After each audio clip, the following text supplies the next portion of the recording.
Well, he certainly will be. The school building. Every month, Co-op Theater East remixes current events to imagine what a slightly altered world could look like. It's the news, only better. Welcome to Living Radio. Hello, this is Robert Gagno. Welcome to Living Radio. My name is Robert. I am the producer, and this evening, your host, as well as the sound designer for this project on behalf of Co-op Theater East. Big thanks to Frigid New York for hosting us via StreamYard. We've been doing Living Radio sporadically at Frigid venues since 2011. So this is basically like being at home for us, kind of. Last year, the show turned into a monthly series. And what we do with Living Radio is have a revolving crew of playwrights, directors, and actors, and we ask them to each month remix the news, basically take a contemporary news article and then change it so that just maybe change something small about it and just see what the world might look like if things were just a little bit different. Playwrights generally have a couple days to write. Directors and actors will then rehearse on a Sunday afternoon or in the evening, and then we record the plays live in front of a studio audience in the Crane on the second Monday of every month, except for this month, because we're all physical distancing. So this is the physical distancing edition of Living Radio. We wanted to keep the project going, so we're doing it a little bit differently this time. We have a little bit more time. Playwrights had a few days to write, and we took some time to edit the plays because instead of just the live performance, I got to be a little bit more granular with my editing, which was fun, if also super stressful and challenging. But that's kind of the whole Living Radio jam.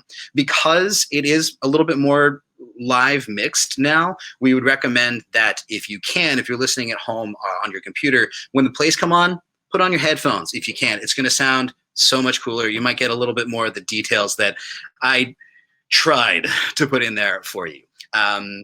We rehearsed all these plays via Zoom, and they were all recorded in everybody's separate locations. So you're going to hear that. Just note that we have things are just there might be some varying mic qualities, just because that's the nature of the beast, and we tried to lean into it. You'll hear what I mean. Every month, in order to make these things as unique as possible and make sure that no playwrights are cheating by coming in with pre-written plays. Not that anybody would do that, but we always have conditions that we challenge the playwrights to work from. I think working from conditions, gives you a little bit more to work with.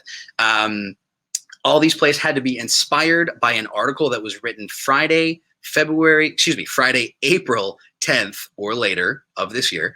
The play had to not be directly about COVID-19. So if anyone's like, oh God, we're going to hear the contagion plays. No, it's not that. Many of them have like a mention of it, or it ties in some way, but it's not directly about COVID-19. All of them must take place in the audio medium. So essentially we challenge the playwrights to make sure that we're hearing something that we would naturally hear. So instead of, slice of life, like, oh, this is overhearing somebody talking in the park. If you're overhearing somebody talking in the park, you're hearing it via somebody recording a conversation in the park. You'll see what we mean as we go along.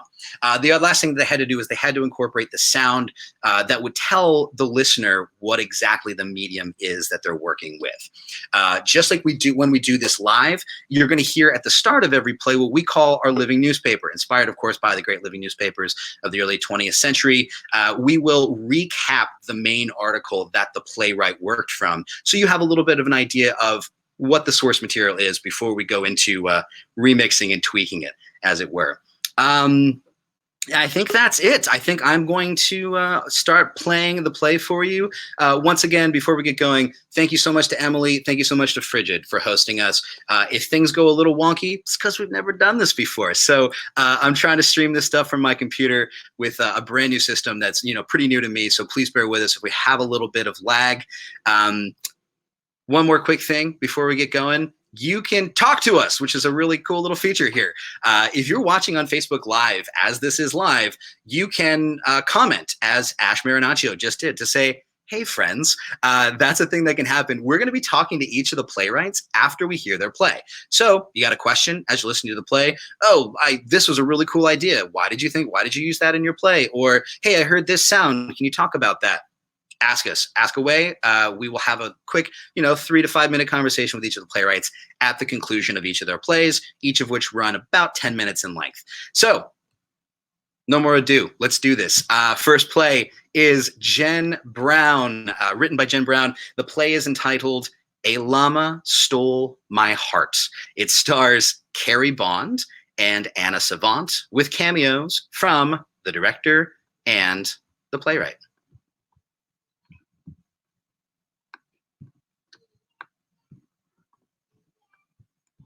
Here we go. Move over, unicorns. Llamas rule the toy business now. By Chavi Lieber, New York Times. April 14th, 2020. So, the gist is unicorns, puppies, and dolphins and cats ruled the world. But now they don't. Llamas do. They dominated this year's toy fair. They're pooping glitter. They're squishy, they're plush, they're sequined. Llama puzzles, llama backpacks, llama teethers. Are they as cute as unicorns, puppies, dolphins, and cats? Maybe not. But they make you happy. They make you laugh. They're perfect because they're weird. Will the llama's reign last forever? Will the llama finally knock the evergreen unicorn from its tower of power forever? Only time will tell.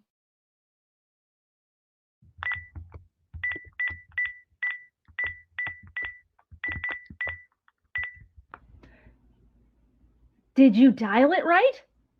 Marielle, did you get the number right? Yes, I dialed it right. Give it a second. Sometimes it takes a minute. Sometimes it takes a minute to catch. That's what I just said.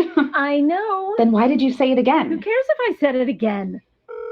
It's ringing. Oh, we can still talk while it's ringing. What if they pick up and the funeral home people hear you complaining about how I said the same thing you said? Geez, it's not like I showed up to your wedding wearing the same dress. Oh, I did not wear the same dress as you to your You wedding. wore white to my wedding. It's the same thing. It had tropical flower print on it. It was a summer barefoot on the beach wedding, and it was totally appropriate. It is not appropriate to be talking like this when we're calling about Aunt Julie's funeral arrangements. We should be more respectful. This is serious. For infinite sun in God's garden, for lasting peace, that's a bargain. Come to eternal sunshine funeral home. Thank you for choosing Eternal Sunshine Funeral Home. We're currently helping other customers and cannot take your call. Please leave your name, callback number, and a brief message, and we'll get back to you. Hello, this is Cynthia Morgan. And Marielle, her sister. We're both here. It doesn't matter, it's just a voicemail.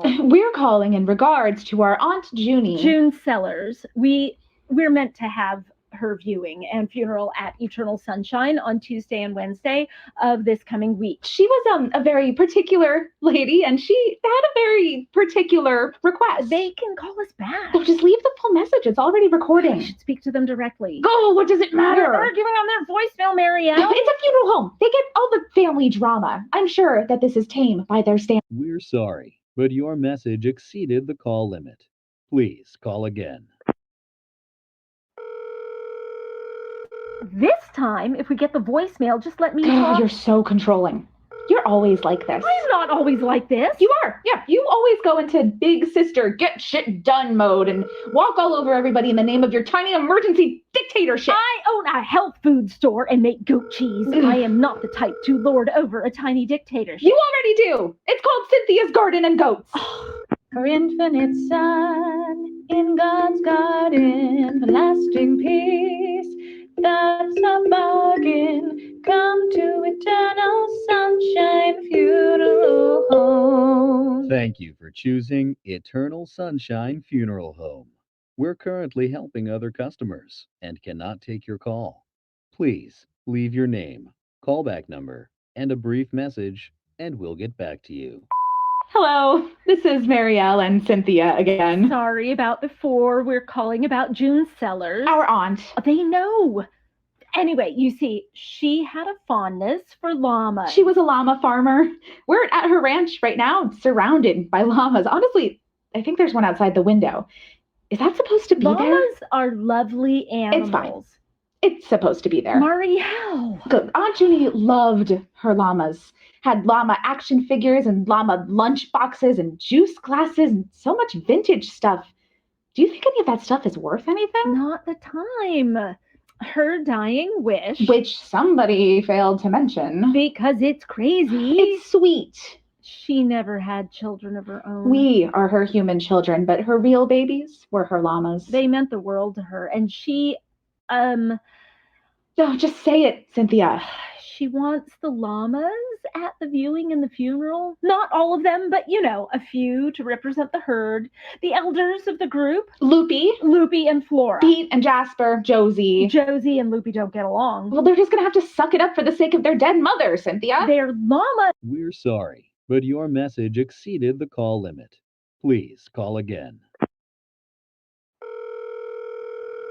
I can't believe we're calling them for a third time to ask to bring llamas to a funeral. Every review said that they were open and creative. Sarah, T27, said that they let her family do animal balloon arch for her pop-up's funeral. How are llamas crazier than balloon animals? Llamas are actual animals. Let's just get to the point this time, okay? Don't interrupt me. For infinite sun in God's garden, for lasting peace, that's a bargain. Come to eternal sunshine funeral home. The jingle's weird, Thank you right? for choosing Eternal Sunshine Funeral Home. We're currently helping other customers and cannot take your call. Please leave your name, callback number, and a brief message, and we'll get back to you. I'm sorry, it's us again. So to be clear, we are requesting permission, or at least consideration, to fulfill our Aunt Junie. June Sellers. This is our third message. They know who we're talking about. I'm sorry. We're requesting permission or consideration to fulfill our Aunt June Sellers' wish to have her beloved llamas at her viewing and funeral. If you could please call Because us. it is very important to us and her. Llamas have been her thing since she was a lonely 10-year-old trapped at They home. don't need to know all of the details. They do. They need to know how important this is. Aunt Junie fell in love with llamas when she was 10 years old. Their kind, fuzzy faces, their quirky personalities. Their imperfect beauty. Yes. She collected everything llama until she was finally able to start her llama ranch and dedicate her life to them, to support them the way they supported her through good times and bad. We spent all of our summers on the ranch. Aunt Junie was tough, but she loved having us and spoiled us in her own Aunt Junie way. Oh, yeah, she did. In between us feeding llamas, washing llamas. Singing llama songs! Llama songs! I loved llama songs around the fire! The best! Oh, Aunt Junie was always singing to us and to her llamas. The llamas really loved her singing. Oh, I miss her voice. Me too. How'd that one tune go? We're sorry, but your message exceeded the call limit. Please call again.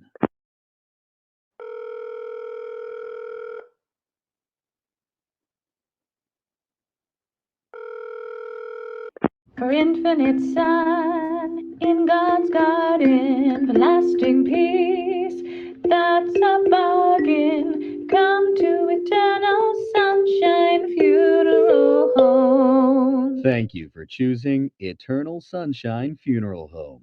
We're currently helping other customers and cannot take your call. Please leave your name, callback number, and a brief message, and we'll get back to you. It's us again. Thank you for considering our request. You can reach us at 480-276-3232. And on a final note, we leave you with this.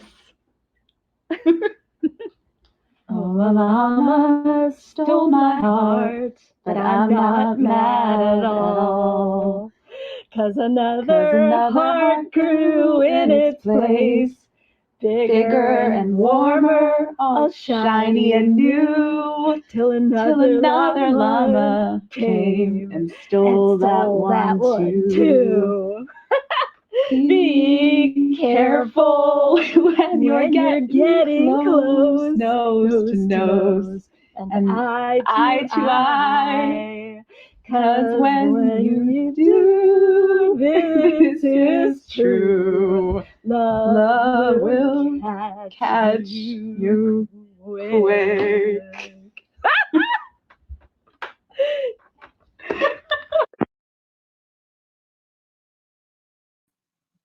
How do I digitally clap? How do I do that? Ladies and gentlemen, Jen Brown joins me. Hello, Bye. hello. Via Hi, I'm Zoom. here. So I know I had a hand in it, but man, it's such a beautiful piece. So congrats, excellent stuff. Thank you. And thanks for everything you and Anna and Carrie contributed. It does not happen without awesome people working on it with you. So Indeed, awesome total people, collaboration. awesome team, and we actually got a question about that. We did.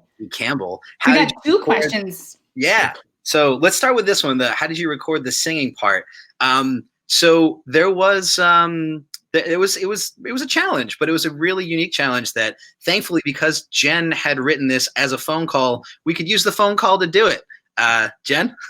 Yeah, so basically I wrote out the lyrics for all the tunes, and then Robbie did the little tune for the funeral home jingle, which was lovely and brilliant. And then in terms of and then for the other tune for the llama song, at the end, I wrote out the lyrics, and then we kind of went back and forth on whether or not how we wanted to do the tune part. And then I recorded what was in my head while I was writing out the lyrics. And I was like, I don't know, you could use it, you don't have to use it.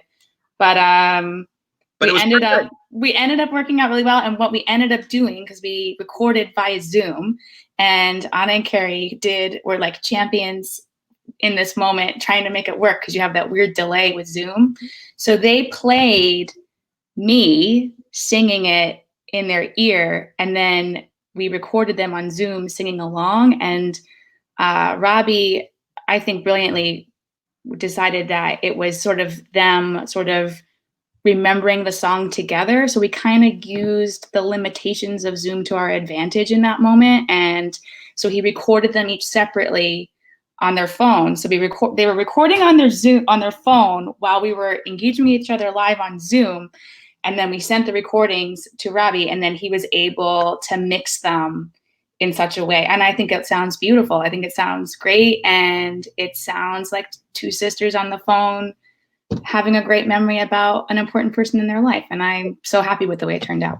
I love that part too, though, that you talk about how they're, remembering this person that was important in their lives, but you have this real knack for getting really emotional sort of pieces in these tiny little bite-sized things. And we start with these sisters bickering, and by the end, they're remembering a song together. It's just so joyous and beautiful. Can we tie that into Delia May's question here about how did you come up with the concept? Because as somebody who struggles to write, and you'll hear that later, ladies and gentlemen. No, you did a great job. I'm excited. Thank you. I'm really proud of it. And you really helped to make it come alive. But as somebody who struggles to come up with a play, I love that you started from this concept of llamas are in the news. And then you got to this place of a lovely piece about remembering a relative and also reconnecting in a small way with your sibling. How does that work? How does that tie together? Well, I'll tell you what. It's partially, I think, due to the way that Living Radio is structured, in that you have to you have those prompts, and you have sort of limitations of time and space and having to tick certain boxes. So that helps focus my thought process. And anytime I'm writing for Living Radio, I always try and choose an article that I know I can do something fun with. And in this particular instance, it can't get any weirder than llamas dominating the annual toy fair. So that you didn't get to see, but Jen also used an article about how you can hire a llama for Zoom. So yes. if calls are getting really boring, look it up. Look it up. You can hire a llama to come to your Zoom team meetings. You can team build with a llama through Zoom. Do it. So I found the Times article about the llama dominating. I had this other article about people bringing llamas into their world during this sort of sheltering at home experience. I had also just watched a video on YouTube by Ask a Mortician. So I was listening a lot to I had funerals in my mind, and so I had that in there. And then I was also my grandmother died at the beginning of March, not COVID related, but she lived a really beautiful, long, happy life. But we didn't get to celebrate her in the way that we would have liked to. And so all of this sort of comes together, and the thing that sort of worked the best, I'm very close with my cousins on that side of the family. Well, both sides of my family, but particularly we have a cousin thread. And in the days after she passed, we were sharing a lot via this texting thread, sharing pictures and favorite things about our grandmother. And so I was thinking a lot about that. And then on top of that, watching my aunts and my uncle sort of deal with the business of arranging what happens after someone passes. And I think that's where we start in this play, is that we're in the business part of it. And then over the course of it, we get to the part where we get to remember and be joyful about that person. And I think that so it's a little bit of me, it's a little bit of, the structure of what I have to work within. And it's, again, the main prompt I tried to lean into was that you wanted it to be kind of hopeful. We didn't want it to be, too dreary. And you can't tell from the script, I actually said it 50, 60 years in the future. And and you wouldn't be able to tell. Maybe if I adjust it later, I would add some clue, but I don't know that it's really important, because I want it to feel like normal, like we're going to get back to normal, and, things are going to happen, good and bad. And then it's about, how do you come back together? So I want to draw attention to Harmony Hall's comment here about, Jen, you always come up with such great, quirky concepts that tie beautifully into real life. And it's really cool to get to speak to you, Jen, and hear a little bit about how that magic happens. Yay! As says, Erez, thank you for all this, man. Love the process. Absolutely. I love the process too. Thanks for sharing a little bit of that with us, Jen. Yeah, and now, thanks for having me. For something completely different. Totally different. Are you guys ready? We have our next play. It is The House at the End of Wisp. I'm going to try that again. My apologies. The House at the End of Wisp Street, written by Tyrus Holden, starring Ebony Kennedy and Carrie Morris. It's going to be great.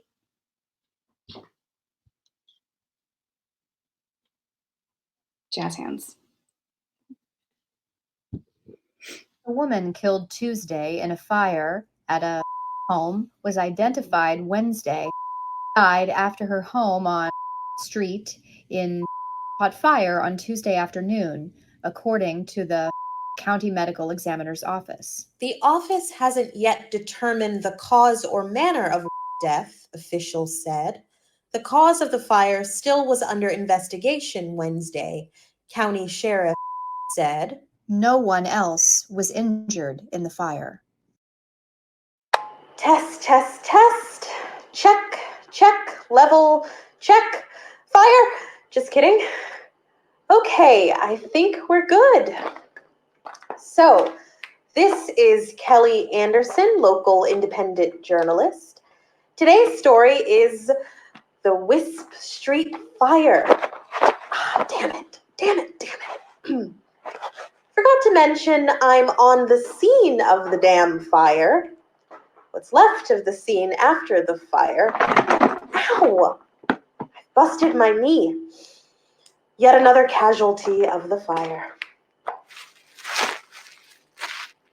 Oh, wow. I can't believe this picture survived. For those of you at home, I just picked up a picture frame of the presumed victim with, I guess it's her family? Maybe that's her dad and the other guy is her other dad and the two ladies are her sisters? Maybe it isn't her family. I'm getting ahead of myself here. Whew. What happened? Who? What? When? Where? Why? If you're lucky, how? The sitch is the house at the end of Wisp Street burned down late last night under, get this, mysterious circumstances. Arson investigators found no evidence of intent, but initial reports as to the cause of the fire have been inconclusive. The house has been abandoned for years, but a woman's body was found. And who's here in the middle of the night looking for her next story? This lady. Okay, so what am I seeing? A broken shell of a home. Not a big home. A few beams supporting what I guess was the roof. It's 2 stories, or like 1.5. The second story looks more like an attic. I wonder. Nope, ain't happening. So, this is a bust.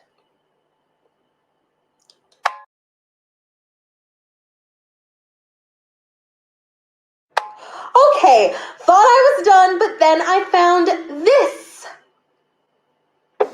Is this on? Are you working? Are you working? It's burned, it's charred, it's from the owner. I found the tape and recorder hidden behind an old clock. What's left of an old clock. It's virtually incomprehensible. Skipping ahead.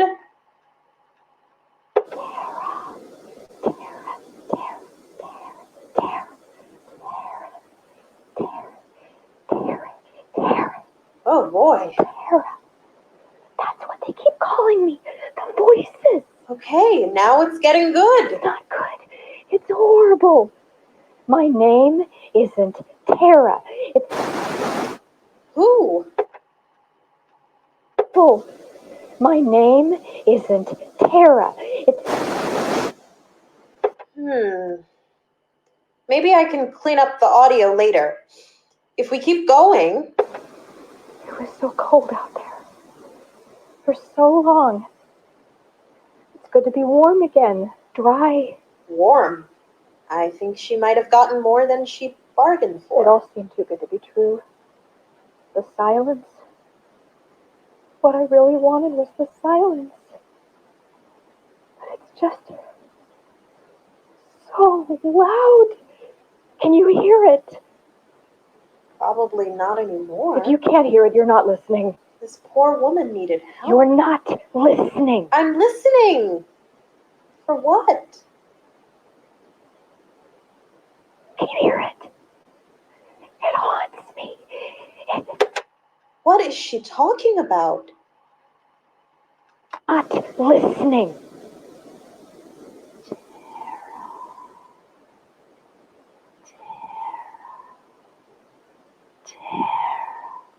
A new home.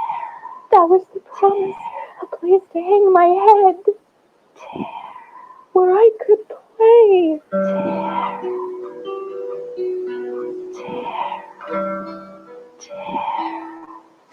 I can't play.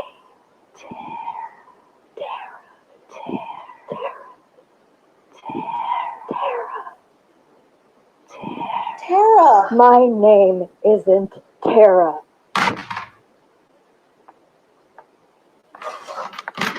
This is all that's left of me. A single tape showing that I even existed. A lone defense against the accusation of Tara. The real me will be forgotten, but I am not Tara. I am someone else. I am my own person. Maybe alone, maybe with nothing, but this recorder and a broken guitar. You're not alone. And that's why this is all that's left. That's why this is my last choice. The only option to lift the curse of Tara. What are you doing? Can a voice survive a fire? You can't. You can't survive a fire. Whoever you are. Goodbye, Tara. No! Stop! Goodbye, memory. All that's left of me. Lost in the flame. No! Oh, no more.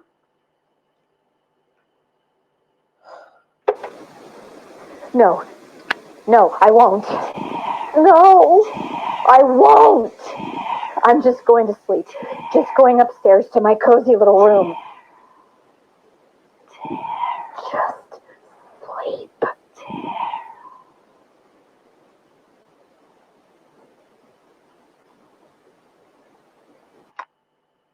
She didn't start the fire, did she? The real me will be forgotten, but I am not Tara. I am Then who are you? going upstairs to my cozy little room. Upstairs, huh? Okay, baby, here we go.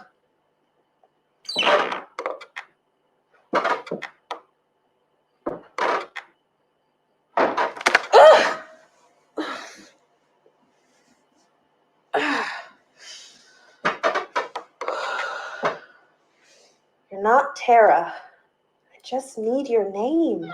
I'm almost done. Hold your horses. Kelly. Kelly! Oh, come on, come on. Come on. There has to be something.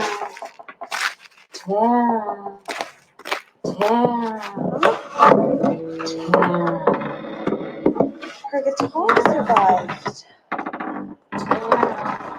Jane! Your name is Jane. Engraved on the guitar. You sweet thing. Jane. Uh-oh.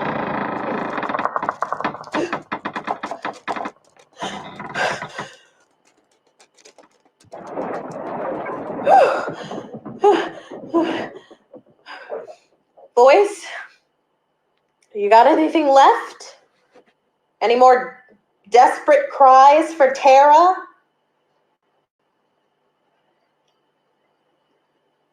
Jane Lee. Jane Lee. You're not forgotten. Well, listeners, this has been enlightening.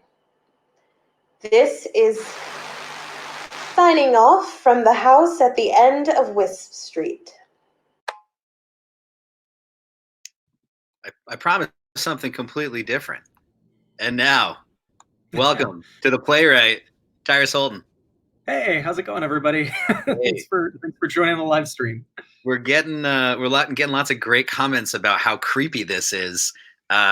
Excellent stuff, and I'm glad that this is kind of what I wanted to talk about with you anyway. Is that this is so different for a living radio piece, and in the best of ways. Like, you do a thing about the news, and you get a lot of topical stuff. You get a lot of, or like digging into quirky news stories, and that's kind of the jam. That's why we do this. It's a lot of fun.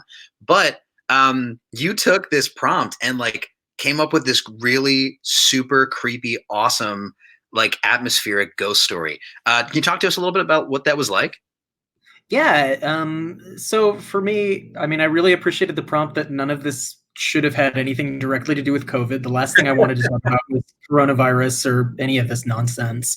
And so the other thing that I was like, well, national news, I don't want to deal with national news. Everyone's talking national news. I was like, I'm going to go back to my hometown newspaper and find a story from there. And I found like literally just a really short little blurb about a fire that happened. And I was like, all right, I'm going to use this as a prompt. And then you and I started talking and you were like, well, when we do the living radio, we'll need to blank out the names to respect the privacy, which I totally agree with. And it got me thinking too about this idea of names and memory and, will our names live after us? If we remove this person's name for privacy, we're showing respect for them as well. How can we also honor that they existed and that they experienced this thing without trying to be too exploitative? It was a tricky balance, but that's kind of where I was coming from with this. I think you really walked that line. Something else that I didn't mention, audience, at the top about our conditions. It's not quite a condition so much as it is a polite request that comes from your humble producer every month, especially in the past few months. You know, the news has been heavy. It's been heavy for years now, as we're living in this this particular era in U.S. history, and it's we've been starting to say to our playwrights, hey, offer us some hope, give us something, even if you go into some darker places, like give us some hope. So I love that you, Tyrus, found a way, like you said, to honor this person while also giving us a really beautiful story at the same time. Thank you. No, everyone, you guys did such a great job. I'm glad I got to hear it. You guys did wonderfully. I hope you're seeing all these comments about great work, Tyrus. Everybody I miss you guys. I miss you guys. That was cool. We had like one more quick question, just because I want to talk about you, it. Ash. Is ghosts. I love ghost stories. I guess the way I always describe my thoughts on ghosts are that I don't believe that ghosts themselves are real, but I believe that people's experience of them is, and that ghost stories themselves are real. So I love that you were able to tell a ghost story, which is one of my loves and one of my creative projects, in another of my loves and another of my creative projects. Talk to me about your thoughts on like what ghosts mean in fiction like this. I don't know. You know, this idea of memory, I think, is really important. The idea of ghosts being memories, or maybe pockets of like imprinted memories on whatever space they're on. Ghosts tend to occur in particular locations, right? Like you don't hear about ghosts like going on a plane and like checking out LA. They're usually stuck with wherever they're stuck. And I think like there's something about this idea of like imprinting on a place, imprinting a memory on the place, living on afterwards, leaving something behind, which usually takes the form of memory, I think. Yeah, I think that's a lot of it. Part of the thing with this piece, I wanted to have this sort of like conversation through time between these two people. And yeah, you did a really nice job of editing that. And yeah, I don't know. That's sort of what I think about ghosts. There's a lot to do with memory, time, and place. And that I think conversation through time, I really like that statement. I'm totally going to swipe that when I talk about ghosts, because that's really what it is, right? Speaking of ghosts, I just kind of scared myself. If you saw me looking away, it's because I scared myself with my own shadow. So this is You're in the dark there. So, and now once again, onto something completely different. Tyrus, if you'd introduce our next play. Love to. The next play is American Business Cares, written by Robert A.K. Gagno, starring Jen Brown and Mike Callahan.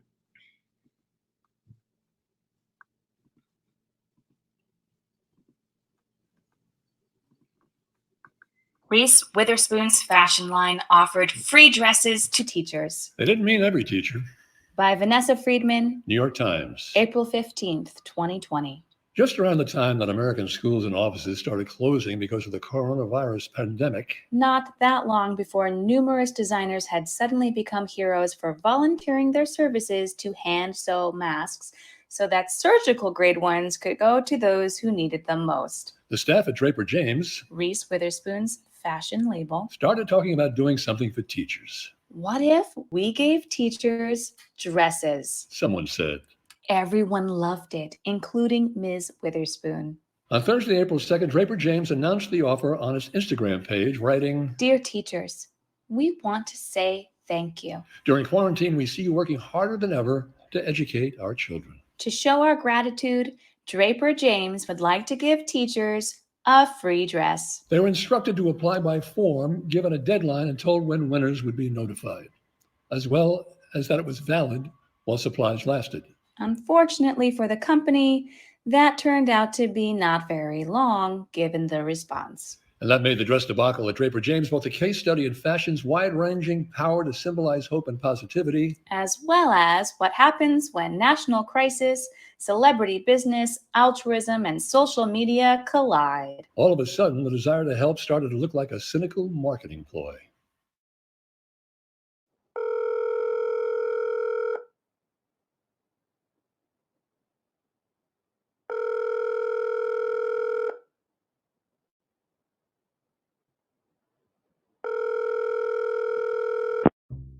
We're sorry. American Business Cares is experiencing an extremely high volume of calls at this time. Yeah, no Please kidding. hold.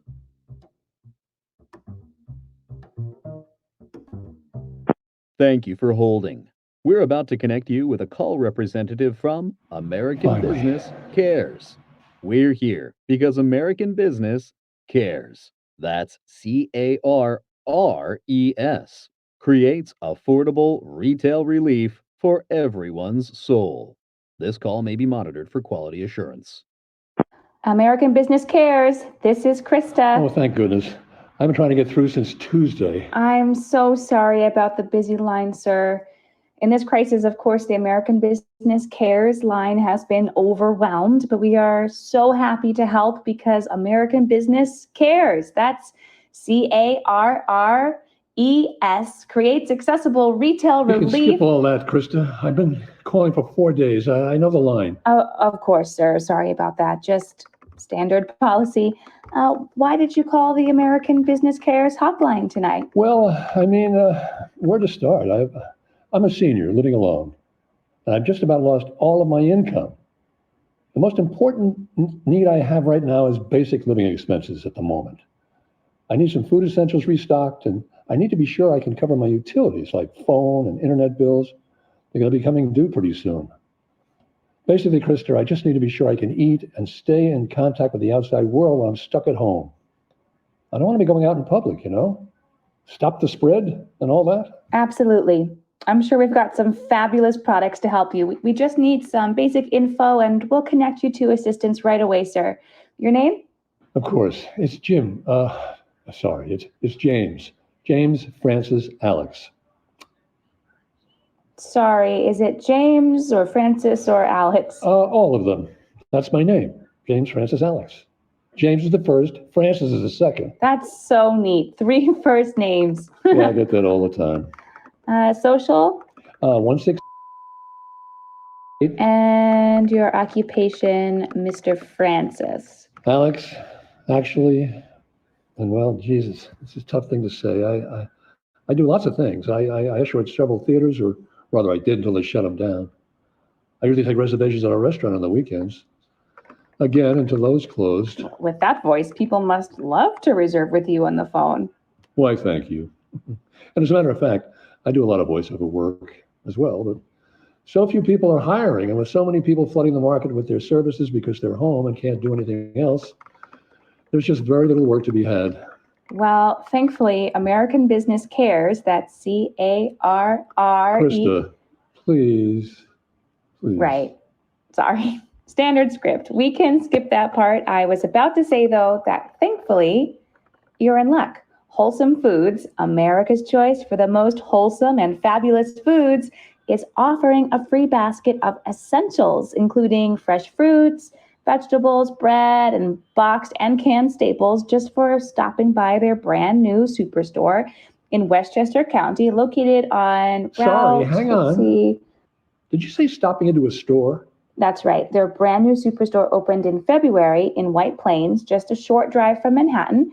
I was about to give you directions, but I can wait for you to get a pen and paper or email them to you or text or, whatever's easier. Krista, I'm in Manhattan, downtown.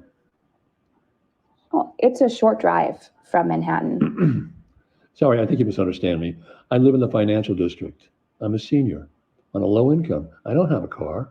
I don't know anyone who has a car. Oh, so sorry. I didn't mean to presume, but you're in luck. Mr. Aaron, Alex. Zippity Car, Alex. the premier service for getting a car, whether traveling near or far, has a special quarantine deal running for when you need to go for essentials or just to escape the confines of your home. Just for signing up for their service for a year, you'll receive 4 hours of free driving. Simply head to www. Sorry, Krista. I should have been more specific. I don't only have a car, I don't drive. Oh, felony conviction? What? No, nothing like that. I mean, I can drive, but, well, I'm not an ancient old man, but by any means, but as the body ages, sometimes your eyes don't work so well. So I'm not blind, but Driving doesn't feel overly safe with my eyes as they are, so I don't keep up my license. Oh, you need to better your eyesight? Luckily for you, Mr. Andrew, you're It's in Mr. luck Alex. because Razor Vision of Manhattan, the city's eagle-eyed choice for cutting-edge sight solutions, is offering a special deal on LASIK surgery. New Yorkers may be stuck in the city, but if you're going to be homebound, why not use the downtime to recover from a surgery that will give you back your independence? Krista. Sorry, Mr. James? Alex. It's Alex. My last name is Alex. Mr. Alex. And I'm sorry, but I need to stop right there because as you're now trying to sell me surgery, elective surgery in the middle of a pandemic. I've got to be better uses of a doctor's time than fixing an old man's eyes just for the heck of it. I'm sorry. It's just that. It's just that you want me to spend thousands of dollars to fix my eyes so I can drive a car, so that I can go to visit some fancy new food emporium to pick up a free basket of $25 worth of food. Does that make sense? I called because I don't have the money for the groceries to begin with. I'm just doing my job. I'm trying to help, Mr. Ashton. It's... I know. I'm sorry. I'm just very frustrated. And to be honest, a bit scared by my situation at the moment. The CARES numbers everywhere. They keep talking it up in the news. They're touting it as the best public-private partnership possible, created to give help to every American while also supporting economic recovery. It seems this was my best chance to get some help, and I call, and I finally get through, and now I feel like I'm getting some perverse version of that "There's a hole in the bucket, dear Lisa" song. It's Dear Liza, I think. Well, actually. Seems you and I can't agree on names, so whatever. I'm sorry, Mr. Sir. So, did you want to take advantage of any of the offers I've outlined that are available from American Business Cares? Or explore any other offers from our consortium of helpful business leaders working to help people? I don't think so. Is there anything else I can help you with? I don't think there's anything for me, Krista. But it's not your fault, I know. I apologize for losing my temper a moment ago. You're doing a job. Thanks for trying. Wait, Mr. Alex. Damn it, Yeah, Mr. Alex, that's right, sorry. Yes. Do you have a pen and What? paper handy? Well, yeah, I do, but I'm not going to Wholesome Foods, and I don't need a zippity-doo-dah car or whatever. Take this number, 917-555-0156. Tell them Kay sent you. Kay? I thought you were Krista. It's my initial, sir. Oh, right. But who's this for? Who am I calling? It's a community mutual aid group for Manhattan. Organizers there can help to connect you with someone who can at least get you some food for the immediate future. They're also working on advocacy efforts directed at elected officials. Getting through to politicians' offices is only marginally easier than calling American Business Cares. But, and you'll forgive me for saying so, it sounds like you've got the time and it could really help the effort. They need all the help they can get on advocacy. Wow.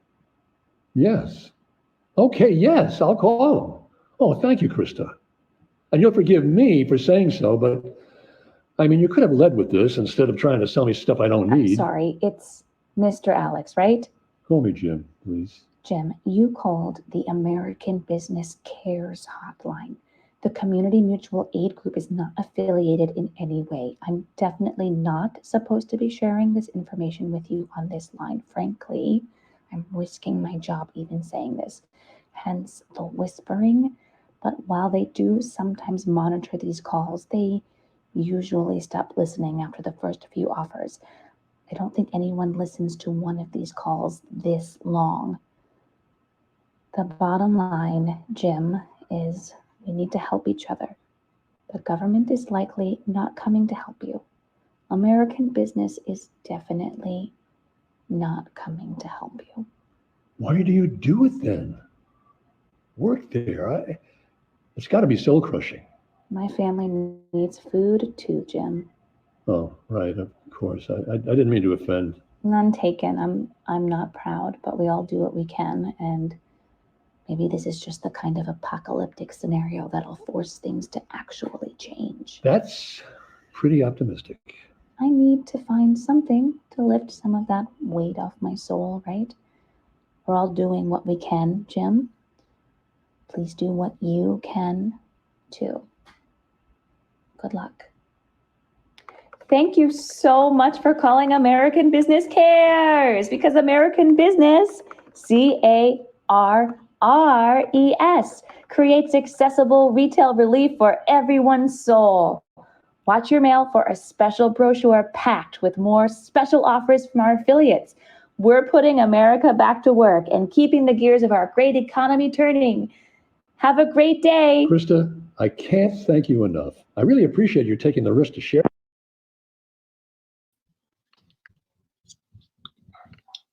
I'm in the show again. Welcome back. You were just in that show. And rather You wrote it, Robbie. rather than introduce myself, I asked You Jen wrote to the play. drive this convo. Yeah. Yeah, I get to be in charge for like the next 2 to 3 minutes. Congratulations. Thank you. And thank you for when- all your support as I was writing this. Jen was my sounding board when I was freaking out. Yeah, which, looking at these comments on Facebook Live, I think you downplay your abilities as a writer, because it sounds like, and I've said this to you, you have written many good plays. You have lots to put down in the world of playwriting. So I'm a stronger director, so write me stuff to direct, y'all. Everybody. That includes you, Jen. Okay, fine. But let's talk about the play that we just heard, American Business Cares. How did we get here, Robbie? What brought you to this story? Tell us about it. Well, I kind of cheated because I set up this thing about like nothing about COVID-19, and I guess it's not totally about COVID-19. It's more about I did start from that Reese Witherspoon article. I wanted to do something that was kind of like the sequential sort of that was the idea that came to mind. Like, oh, what if it's somebody wants to do this, but they can't because of this, because of this, because of this, and like they try to correct it, and everything is again. I literally thought of there's a hole in the bucket, dear Liza. So that was kind of where it started from. And then I ran into that article about Reese Witherspoon's clothing line, which is, I think, it's something that I think about all the time. Personally, it's something that frustrates me is, I guess like living in these modern times, it always feels like every company wants to show how green they are or show how progressive they are. And it's a performance. It's not real, Yeah.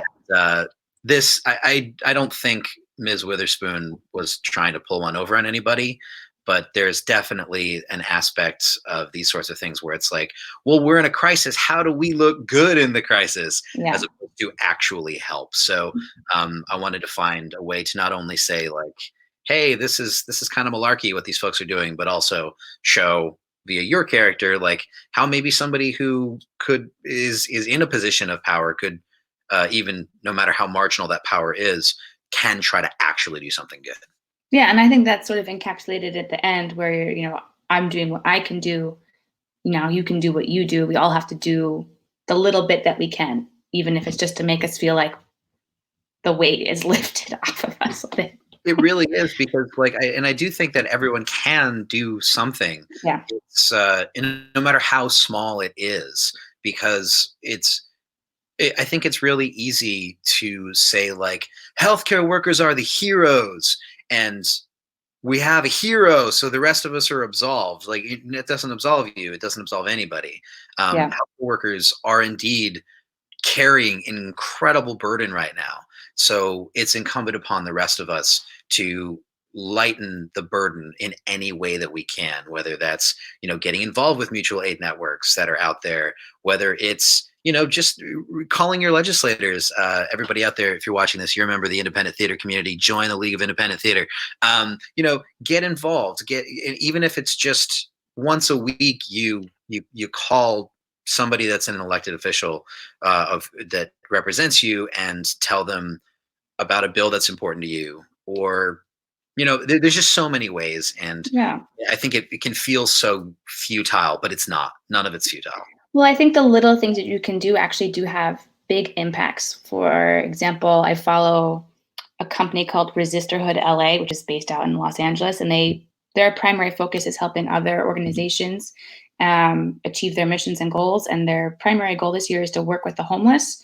And they're doing some like social distance safe, like packing up of hygiene kits, and they asked for people to contribute little notes of encouragement. And I've been wanting to do something to support them for a long time. And I basically wrote 10 postcards, put it in the mail and sent it to them. And it was a really small thing, but I think like your play suggests and what you just said, like those small things make a huge difference. 30 minutes out of your day, right? And Yeah. But those, like if everybody put 30 minutes in once a week or even once a month, massive change would happen. So Erez, absolutely, yes, join the League of Independent Theater, litny.org, everybody. We're pushing to try to save indie venues right now, guys. So we really need to be rallying around in this really difficult time to support groups or spaces like Under St. Mark's and like the Crane and others. So, yeah, absolutely. Which is like home to Living Radio on a regular basis, which I'm still fairly new to. But do you want to take a few minutes really quick and just talk a little bit about like what we're trying to do with Living Radio? Because I think also what we just talked about is also sort of encapsulated in what my understanding of sort of the goal of Living Radio really is. Absolutely. It's maybe like a big, big goal. But I think if I were to say like, what is the goal of Living Radio? It's literally to change how we think about the world. That is a lofty goal that, as we were just talking about, we're making incremental progress toward. But the whole jam started back in 2011 when we just asked playwrights change one small thing, and just one small thing about the world and see what happens if that changes. And if you can believe it, back when we did that, playwright Ray McCarthy, she wrote a piece for us about what if gay marriage were legal. And, like that was before it was legal. And she envisioned a world where you had similar sort of issues and problems. It wasn't like a clean, like everything's wonderful, but you had, this is just like every other relationship play. This is just like every other like human relationship. I feel like by taking the news and changing things a little bit, not only can we get really silly and have a ton of fun, but we can also say like, oh, well, what if we did do things just a little bit differently? And we can all contribute to making that small little difference into a reality. Yeah. What if, guys? What if? And what if we gave you another play? What if we did that right now? What if we did one more play? Okay, so our next play is Bear versus Wild, written by Jason Wang, starring Cherie V. Campbell. I'm excited. Wildlife is reclaiming Yosemite National Park. The bear population has quadrupled. By Suzanne Rust, Los Angeles Times, Monday, April 13th, 2020. Yosemite Village is normally a crush of humanity and traffic congestion. On Saturday, it was peaceful like few times before. The only sounds coming from the wind and the few local residents. If tourists could visit, they might feel as if they had been transported to another time, either to a previous era before millions of people started motoring into the valley every year, or to a possible future one, where the artifacts of civilization remain with fewer humans in the mix. On this spring day, the air was crystal clear. Not a hint of diesel or exhaust tainted the sweet spring breeze, and the valley was nearly silent except for the rushing waters of the Merced River and the wind blowing through the ponderosa pines. Wildlife is coming out of hiding now. One thing we can know for sure is that Yosemite is enduring, said Char Miller, a historian of Pomona College. It was here before us and will remain after we leave. I'm Man Grills. I'm a native of Yosemite, Bear Scout, and proud omnivore. I am not to be confused with survival instructor and TV phenomenon Bear Grylls, widely known for his television series Man vs. Wild, and most recently, interactive adventure You vs. Wild on Netflix. I am a real bear. I've survived the harshest environments, from the frozen oceans of the Arctic to the searing sands of the Sahara, and most recently, the fires of Australia. But today, we're going somewhere different. For the first time, we're entering Mother Nature's most unforgiving environment in the world. The jungle. The concrete jungle. As bear populations continue to surge and our densely packed homes become too small for our towering, fully ripped, glistening, beautiful bear bodies, the time has come for us to overwhelm them with our numbers and expand our empire. I'm Man Grylls, and this is Bear vs. Wild. Stand clear of the closing doors, please. I just wanted to take a moment to thank my fellow bears for your donations from our last episode. Thanks to the money we raised, we were able to avoid the eyes of the notorious Abe Irwin and safely extract my brother, Koala Bear Grylls, from the fires of Australia. We hope he makes a full recovery, as our Australian sister show Nate vs. Wild is scheduled to continue filming next month. Looks like we're nearing the drop-off point. It's been quite the journey to get here. The only way to get here in the first place was to take a harsh journey through a hazardous, abandoned water route, the Staten Island Ferry. For this mission, we're going to do our best to make it through the cold underground of the uninhabitable concrete jungle to the lush green plains of Central Park before sundown. I have no ideas what challenges I'll be facing, but for now, I've chosen a secret drop-off point that should be empty, clear of any predators. Times Square, 42nd Street. Transfer. Here we go. Let's stick to the underground and stay out of sight.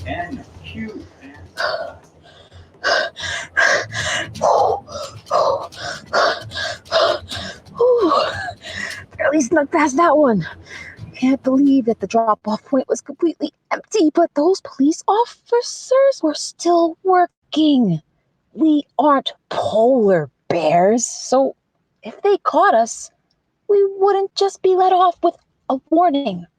Moving forward, we need to make sure we aren't spotted by any predators at all costs. All right, from here, we've just got to wait for the A train.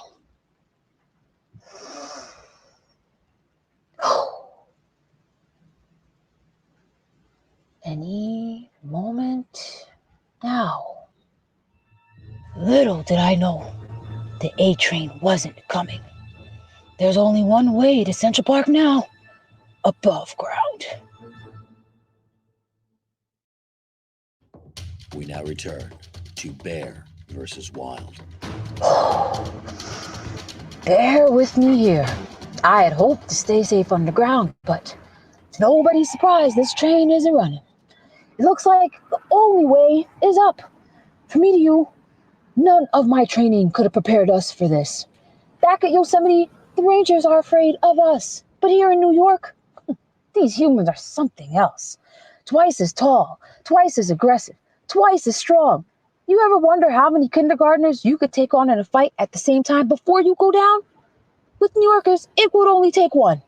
Tortured by the Common Core, emboldened by the Mango Crush flavored jewel, raised in student loan debt, living with permanent angst. And that's only the 5-year-olds. We've got to avoid New Yorkers at all costs. We've got a lot of ground to cover. That train delay set us behind. Let's keep moving.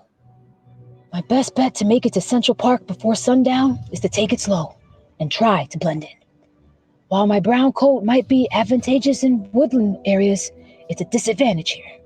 Luckily, around these times, human noses are perpetually clogged, so I don't have to worry about my smell. I've managed to find enough newspapers and pigeon feathers to pass as a raccoon. I apologize for wearing raccoon face, but I've got to do what I can do to survive. And the number one rule in New York is, nobody fucks with raccoons. Call it lucky or unlucky. There are a lot of predators out there. But my disguise seems to be working. Nobody seems to question how big raccoons can get. Here we are at 46th Street. Oh, sweet Moses. Camera Bear, get down. We've run into our first essential worker. You can tell by that oil-stained odor and McDonald's hat. The very fact that a creature of this caliber exists is an example of Mother Nature's miracles. Every single day, this creature wakes up and slaves away to fuel corporate greed. Despite its wit, strength, and BFA in acting, even this fearsome, essential worker is only barely able to get by. I'll have to match it in effort if I want to get to the extraction point before sundown. It's extremely territorial, so let's find a detour and keep moving. I'm losing precious time here. It's nearing 7 p.m., and that detour means I've still got at least 5 more streets to go. In case it gets too dark, I've come with the tools to set up a campsite, or rather what's called a bear B&B in these parts. But I'm man, girls. I've never been known to take the easy route.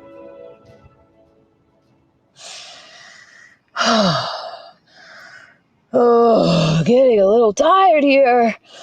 Sun's starting to set.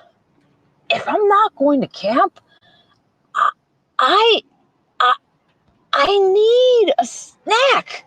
Out in the wild, or even back at Yosemite, we've survived on everything from cans, plastic, bottles, scattered ashes, and more.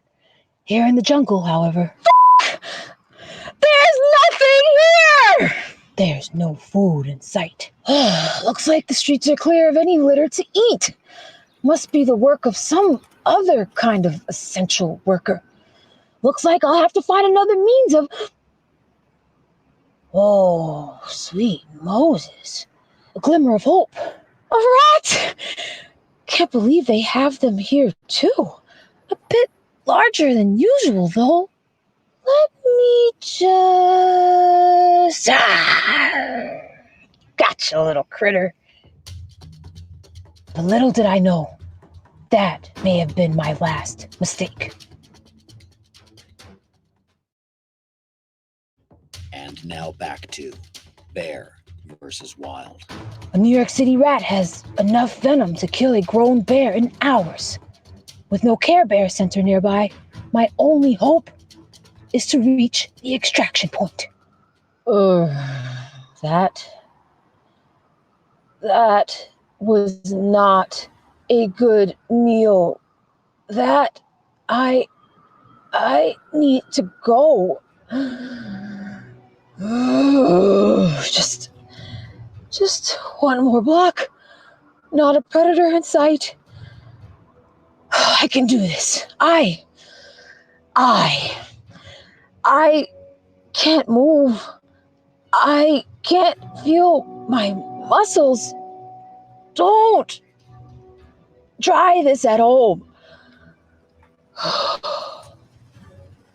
Is this it then? All my dreams of a new home? The colonized becoming the colonizer. At any moment, the predators will close in on us. Camera Bear, come close.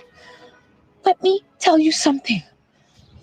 Every bear calls me fearless, but even I too fear humans. We were all taught from an early age to stay away until the time was right, but there was one bear, Gus, who dared to be brave. Gus, the polar bear, swore to fight humans until his dying breath. I grew up reading his letters from the Central Park Zoo, beaming with admiration. One day, the letters stopped. But in that last letter he sent, Camera Bear, he detailed his foes with pride. Though he had endured that losing battle for decades, he saw some glimmer of light in those humans. Before we amass our great bear nation and overpower the meek, I want to at least see what he saw. That's why I wanted to go to Central Park. Oh, here they are, Camera Bear. Leave me. You've got to make a run for it. Go! What? They aren't coming any closer. They laugh at my death. They jeer and they mock. Another bear bites the dust. Get the crew and get out of here. Wait. Something's not right. They're jeering? I thought they were selfish and angry. The most irritable creatures on earth, but why does it sound so beautiful? Camera bear. They aren't yelling at me. They must be cheering for me. They want me to succeed. They must want to be colonized. Help me up, Pamela Bear. We're going to see this through.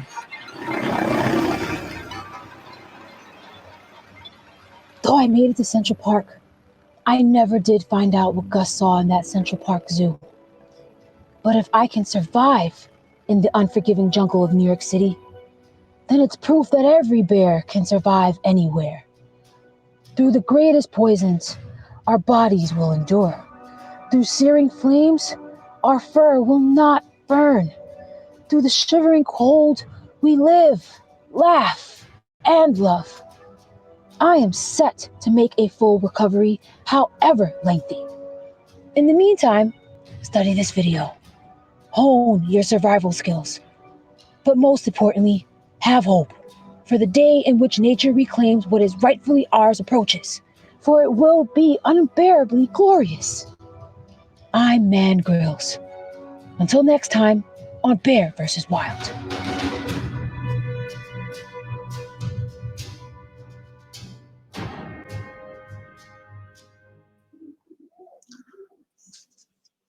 And that was Bear versus Wild. Excellent work. Playwright Jason Wang. Thank you, Robbie. Oh, man. So much fun. So much fun to work on this. And so clever that you integrated, again, like while I explicitly said to everyone, no COVID-19, like you and I think found really fun ways to make sure like people know, okay, yeah, we're in that time, but you made it about one of the most important things to so many people right now, some sense of distraction, which is hopefully what we're offering right now with this live stream. But talk to me a little bit about that. Like, I think the importance of finding a way to have fun and be silly in this moment is so important. I completely agree with you. I think there is something super awesome going around right now, especially amongst artists, where we're all just deciding to go like, all right, productivity, F that, especially regarding the rhetoric around like Shakespeare made King Lear during quarantine. Oh, no. Just going like, all right, please stop showing up on my newsfeed. And we're all finding our way to have fun. And that's super awesome because I think we're in the middle of this massive socio-cultural change where we're all like rediscovering what it means to have fun again. And I think that having fun right now and just freeing ourselves of like this guilt while we have fun that's associated with like the need to be productive is just going to like make this future very, very bright for all of us. So this is based, I know Man vs. Wild I'm familiar with. But does he have a show that's out right now that's like lighting up the YouTube screen or the Netflix screens? Yes. So Bear Grylls, the man Bear Grylls, has this interactive Netflix show called You vs. Wild, where you make the choices for him. And like, depending on what choices you make, he either survives or he fails the mission. He doesn't die, and it started airing in 2019, so he's back in action. Oh wow, that's just so fabulous. So is that kind of what like inspired this? Like what got you to Bear versus Wild from, again, this idea of having fun and also the current streaming, copious amounts of streaming so many of us are doing?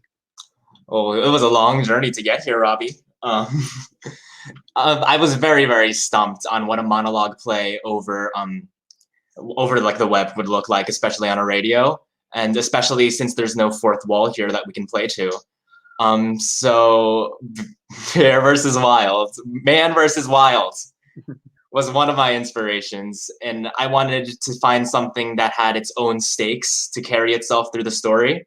And what better stakes can you find but in the wild? So I discovered this wonderful article about the population of bears quadrupling, and they don't just do that. Bears don't just quadruple in population. And according to that article, it wasn't that they just cloned themselves, it's that they came out of hiding and they finally just were able to experience nature again. And one thing led to another. I love this idea of just these bears coming out of hiding and rejoining a world that they think is safe because it's really been a while. And I took that train and it led me here. That train, that Staten Island ferry, that run through Times Square. It's so much fun. It's so much fun. And it was a blast to work on. Like I got a shout out, if anyone doesn't know Kevin MacLeod and his brilliant royalty-free music, check out Incompetech, because that's where the music came from for this. And I happened to stumble on, I'm like, these things sound just like an adventure show. This fits the tone, and Cherie crushed it too. So yeah, it was really fun. Thank you so much, Robbie, for bringing life to Bear versus Wild. Well, thank you for bringing life to a lovely little radio play here. Thank you to everybody for joining us. Playwrights, Tyrus and Jen, fair warning, I'm going to turn you on again. You're coming back to the stream. If you're still there, say hello, wave goodbye. Bye-bye, thank you. Everybody's here. Wave goodbye. Thank you for coming. Thank you all so much for writing excellent work. I'm here. Great job, Jason. Bye. Good job, Tyrus. Good job, everybody. Stage manager. We have a digital stage manager who's been hooking up all the great job, everybody. banners and stuff. Check it out. Hello, Emily. Wave hi. Emily. Hi, everybody. Thank you for having me. There we go. Thanks so much to everybody for doing this. Thank you to all Thank you, Emily. watching. Great work, playwrights. Great work, actors. Co-op Theater East will be back to once again do this if we have to do it. Physical distancing style, that's how May's show will be too. So hopefully we'll have more info on that coming down the pike. Until then, everybody wash your hands, take care, and keep listening to some fine theatrical arts, whether it's from us or all of the other folks who are just making stuff. Have some fun, guys. As Jason was saying, don't stress out. But if you're making stuff, share it. And if your friends are making stuff, go listen to it. Go watch it. Bye. Bye, everybody. Bye.